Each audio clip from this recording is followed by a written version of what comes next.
انسان آخری لمحے تک اپنے آپ کو یقین دلاتا رہتا ہے کہ موت دوسروں کو ہی آتی ہے، مجھے شاید نہ آئے۔ ہم ضرورت پڑنے پر ضرورت مند بن جاتے ہیں اور ضرورت ختم ہونے پر غیرت مند، مگر احسان مند کبھی نہیں بنتے۔ چیزوں کی اہمیت نہیں ہوتی، وہ کبھی نہ کبھی مل جاتی ہے۔ صرف انسان ہیں جن کا نیم البدل نہیں ہوتا، وہ نہیں ملتے۔ جو کچھ تم کرتے ہو اللہ اس سے پوری طرح باخبر ہے۔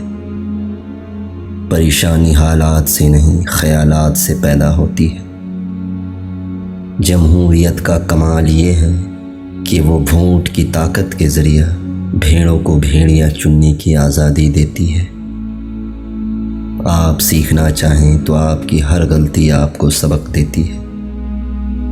انسان نے محسوس کرنا اس لیے چھوڑ دیا ہے کیونکہ اسے ان چیزوں سے محبت ہو گئی ہے جن میں احساس نہیں۔ عارضی جذبات پر مستقل فیصلے نہیں کرنے چاہیے۔ اتنا علم حاصل کیجیے جس سے آپ کا کوئی عمل ٹھیک ہو جائے۔ علم کا کمال یہ ہے کہ پڑھتے پڑھتے اس مقام پر پہنچ جاؤ کہ بالآخر تمہیں یہ کہنا پڑے کہ ہم کچھ نہیں جانتے۔ جو لوگ مخلص ہوتے ہیں وہ دعویٰ نہیں کرتے، اور جو اخلاص سے خالی ہوتے ہیں ان کی زبان پر دعوے ہوتے ہیں۔ جو شخص لوگوں سے کنارہ کشی کرتا ہے تو اس سے مل، اور جو شخص لوگوں سے ملنے کا عادی ہو اس سے کنارہ کشی کر۔